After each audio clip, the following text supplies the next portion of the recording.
Assalamualaikum warahmatullahi wabarakatuh. Alhamdulillahirabbil alamin. Allahumma sholli ala sayyidina Muhammad wa ala ali sayyidina Muhammad kama sholaita ala ali Ibrahim wa ala ali sayyidina Ibrahim fil alamina innaka hamidum majid. Saudara-saudara, para pemirsa Kereweng Aji channel yang berbahagia, serta kaum mukminin wal mukminat yang dirahmati Allah subhanahu wa ta'ala. Kita sambung lagi kajian kita yang pada kesempatan ini memasuki surat nomor 66, yaitu surat Al-Tahrim. Ayatnya mulai ayat 1. Kepada saudara-saudara yang pada saat ini tengah menderita sakit, semoga Allah subhanahu wa ta'ala segera mengangkat penyakitnya dan diberikan kesembuhan, sehat walafiat kembali seperti sedia kala. Kepada saudara-saudara yang pada saat ini tengah menghadapi suatu masalah yang berat, suatu persoalan yang sulit, semoga Allah subhanahu wa ta'ala segera memberikan jalan keluar dan solusinya yang terbaik. Kepada saudara-saudara yang pada saat ini tengah berulang tahun, saya mengucapkan selamat berulang tahun. Semoga Allah subhanahu wa ta'ala memberikan umur yang panjang, yang barokah. Kepada saudara-saudara yang telah memberikan atensi, koreksi, dan subscribe-nya kepada channel Kereweng Aji yang kita cintai ini, saya mengucapkan banyak-banyak terima kasih. Semoga dengan demikian channel Kereweng Aji ini tetap bisa eksis di dalam mentadaburi dan mengkaji Al-Quran ini sebagai pedoman hidup kita semua.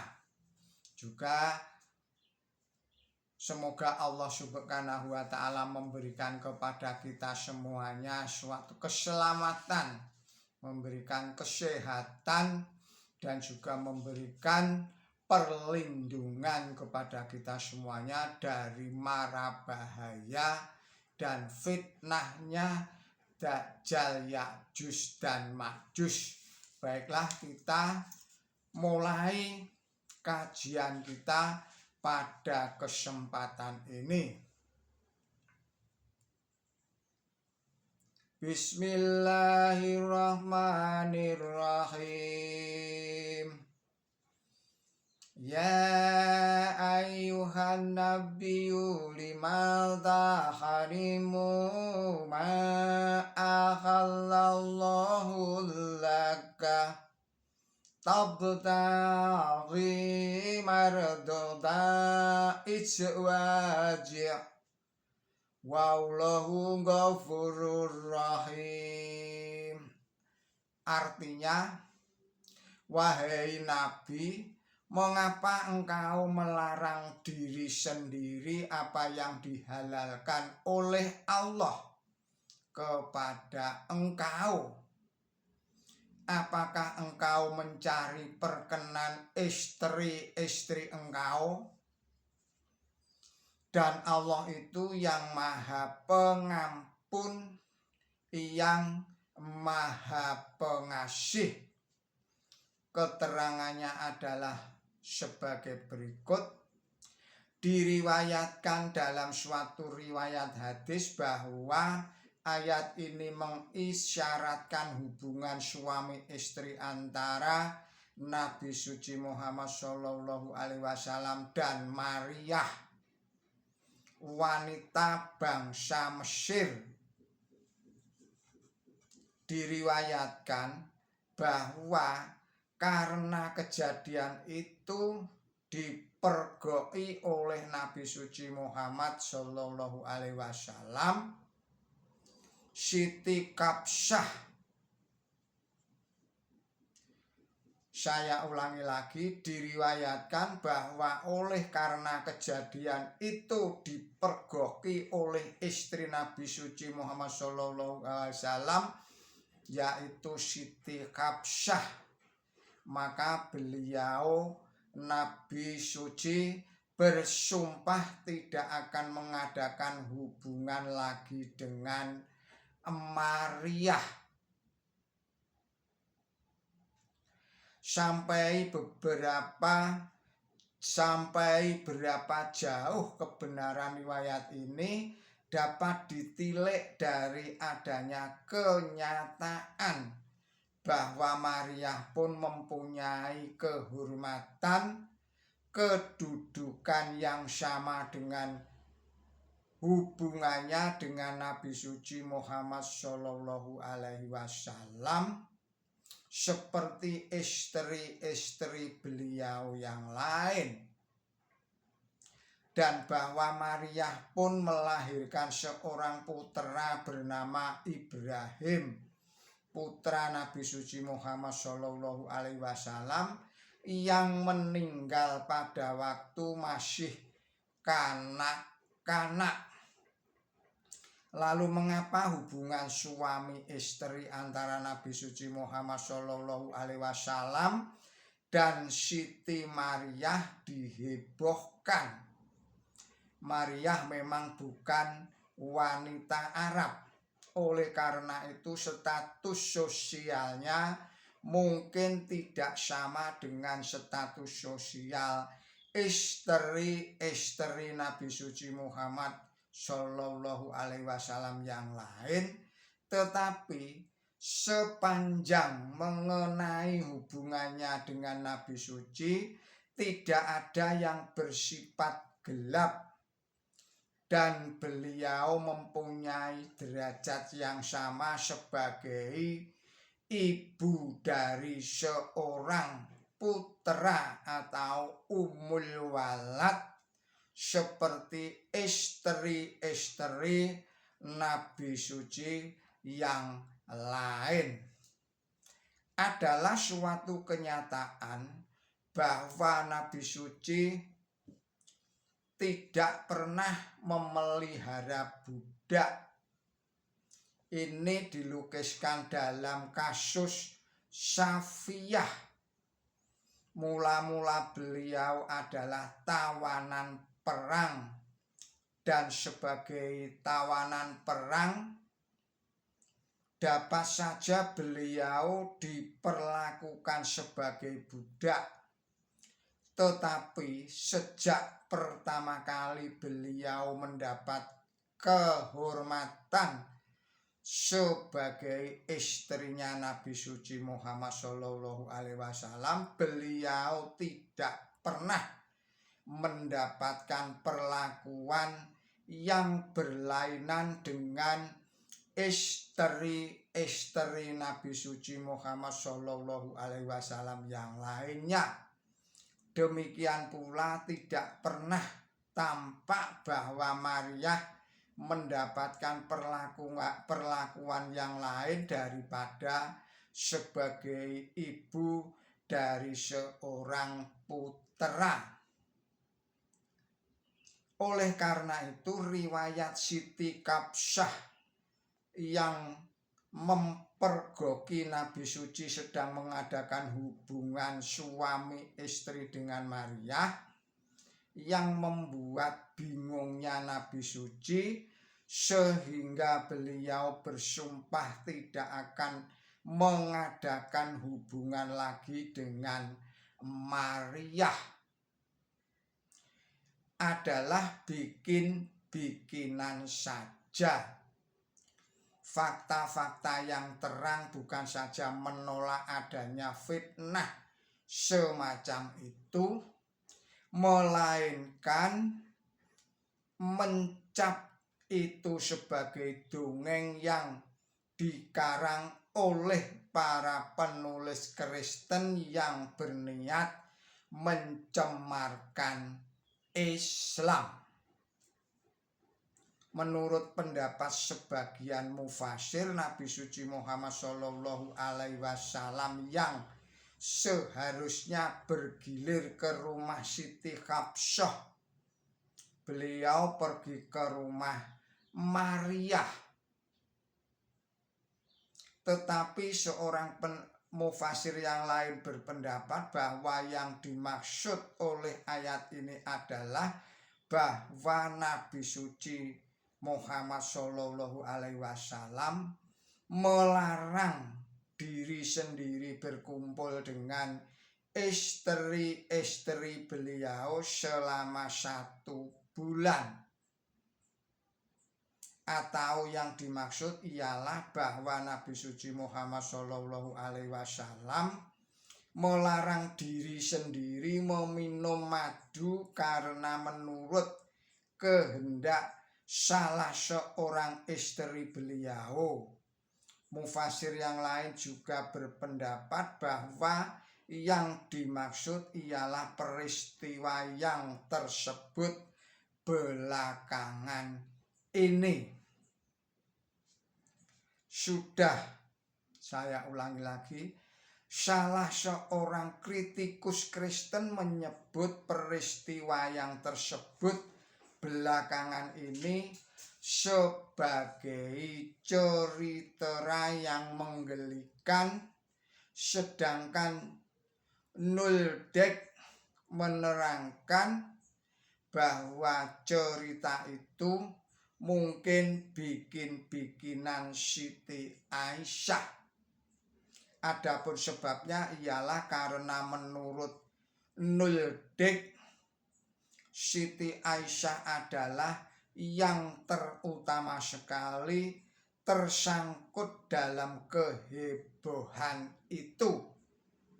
Anehnya alasan yang dikemukakan oleh Nulldek tadi justru bertentangan dengan cerita yang dianggap benar oleh beliau sendiri. Jika cerita yang dihimpun oleh Tuan Sil, Tuan Muir dan lain-lainnya dianggap yang paling benar, maka Siti Kapsyah lah yang terutama sekali tersangkut di dalam kehebohan itu. Lagi pula jika tertera atau cerita itu benar, kami tidak melihat kesalahan yang harus ditumpukan kepada salah satu Siti Kapsyah ataupun Siti Aisyah, mengingat bahwa peristiwa tentang madu, kesalahan itu dilakukan oleh kedua beliau itu. Apa perlunya Siti Aisyah membuat-buat cerita yang akan melemparkan kesalahan kepada beliau walaupun hanya sedikit? Padahal menurut cerita kritikus Kristen, Siti Aisyah tidaklah bersalah. Bukan saja beliau tidak mempunyai alasan untuk membuat-buat cerita, melainkan jika cerita tentang minum madu itu tidak benar, beliaulah yang pertama-tama akan menyangkal peristiwa madu itu. Sebenarnya dengan adanya riwayat hadis yang diriwayatkan oleh Siti Aisyah yang melemparkan kesalahan kepada beliau sendiri, membuktikan seterang-terangnya bahwa hadis yang meriwayatkan Nabi suci Muhammad SAW dapat dipercaya sepenuhnya. Ini menunjukkan betapa telitinya dan betapa seksamanya dan betapa bersungguh-sungguhnya para sahabat dalam meriwayatkan sabda dan peristiwa yang bertalian dengan Nabi suci Muhammad Shallallahu Alaihi Wasallam. Adapun peristiwa yang diriwayatkan oleh Siti Aisyah adalah sebagai berikut.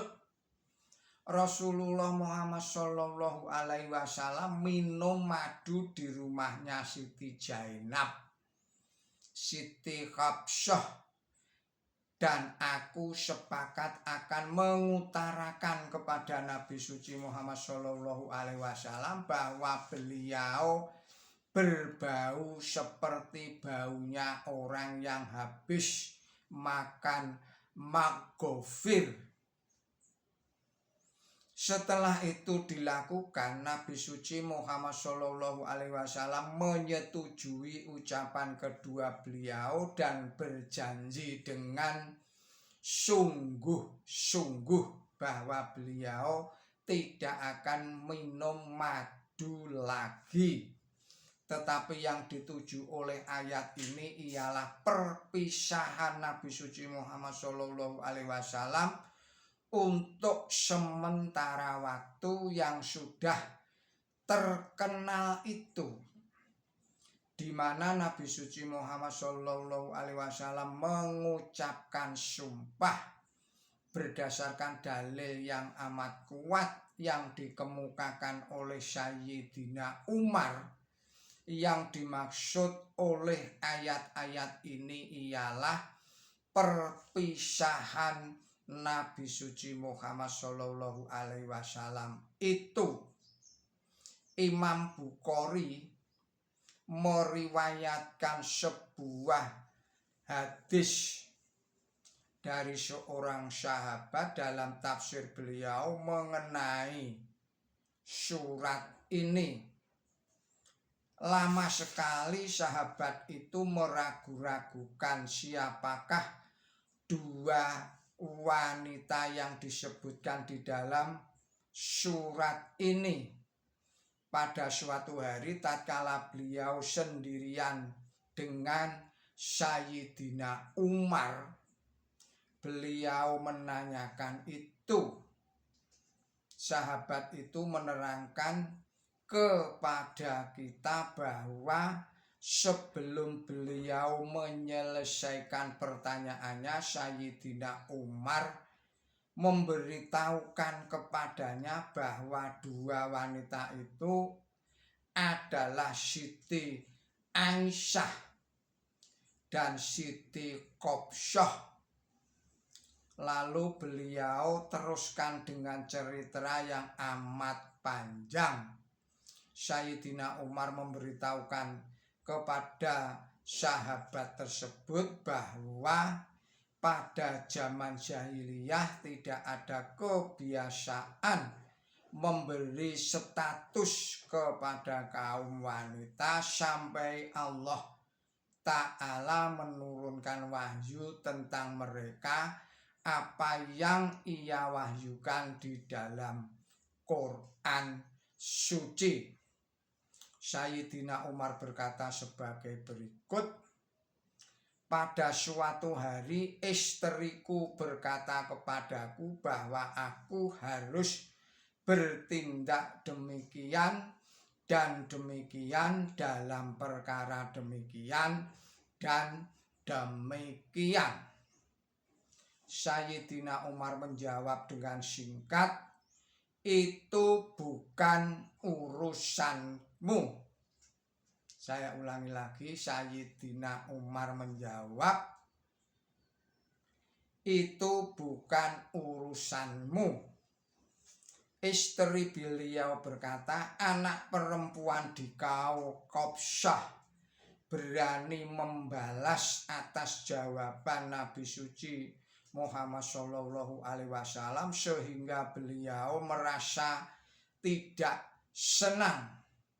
Tetapi mengapa engkau tidak memperbolehkan aku mengatakan sesuatu perkara kepada engkau? Seketika itu Sayyidina Umar pergi ke tempat Siti Qobsyah dan memberi peringatan kepadanya supaya jangan berani bertengkar mulut dengan Nabi suci Muhammad Shallallahu Alaihi Wasallam. Janganlah engkau ikut-ikutan dengan Siti Aisyah dalam perkara ini. Demikianlah nasihat Sayyidina Umar kepada puterinya. Lalu beliau pergi ke tempat Ummi Salmah. Dengan singkat Ummi Salmah menerangkan kepada Sayyidina Umar bahwa bukanlah kewajiban beliau untuk mencampuri urusan Nabi suci Muhammad Shallallahu Alaihi Wasallam dengan istri beliau. Tidak lama sesudah itu Nabi suci memisahkan diri dengan istri beliau untuk sementara waktu dengan bersumpah tidak akan pergi ke rumah salah seorang istri beliau selama 1 bulan. Berita tentang ini disampaikan kepada Sayyidina Umar. Lalu seketika itu beliau menghadap Nabi suci Muhammad Shallallahu Alaihi Wasallam dan menceritakan apa yang telah terjadi antara Siti Qobsyah, Ummi Salmah dan beliau sendiri. Mendengar kejadian itu Nabi suci Muhammad Shallallahu Alaihi Wasallam tersenyum. Hadis riwayat Bukhari pasal 46 ayat atau nomor 25. Peristiwa itu menunjukkan seterang-terangnya bahwa menurut pengertian Sayyidina Umar yang dimaksud oleh ayat ini ialah perpisahan Nabi suci Muhammad Shallallahu Alaihi Wasallam untuk sementara waktu dengan istri-istri beliau. Dan oleh karena peristiwa itu adalah peristiwa yang amat masyhur, yang tidak perlu diragu-ragukan lagi kebenarannya, maka peristiwa itulah yang rupa-rupanya dituju oleh ayat 1 surat At-Tahrim ini. Pendapat ini dikuatkan oleh sebuah riwayat hadis yang disebutkan dalam sebuah tafsir sebagai berikut. Siti Aisyah berkata bahwa Rasulullah Muhammad Shallallahu Alaihi Wasallam bersumpah tidak akan mendatangi istri beliau, maka beliau melarang dirinya sendiri tidak akan mengadakan hubungan suami istri dengan mereka. Mengenai hal sumpah, beliau diperintahkan supaya menebusi itu. Adapun mengenai tahrim atau melarang diri sendiri tidak akan mengadakan hubungan suami istri, beliau diberi firman sebagai berikut. Wahai Nabi, mengapa engkau melarang diri sendiri apa yang dihalalkan oleh Allah kepada engkau? Hadis ini menerangkan pula bahwa Siti Aisyah juga memandang kata-kata permulaan ayat pertama mengisyaratkan perpisahan Nabi suci Muhammad Shallallahu Alaihi Wasallam untuk sementara waktu dengan istri beliau. Hendaklah diingat bahwa kata tahrim, kata benda infinitif dari kata tuharimu yang digunakan di dalam ayat ini, yang biasanya berarti mengharamkan sesuatu barang atau membuat barang itu tidak halal. Ini dalam arti khusus diterapkan terhadap larangan hubungan suami istri sebagaimana terjadi di dalam hal ilak. Saudara-saudara para pemirsa Kreweng Aji Channel yang berbahagia serta kaum mukminin wal mukminat rahimakumullah, demikianlah kajian kita pada kesempatan ini. Mohon maaf atas segala kesalahan dan kekilapan saya. Billahi taufik wal hidayah. Ihdinas siratal mustaqim. Wassalamualaikum warahmatullahi wabarakatuh.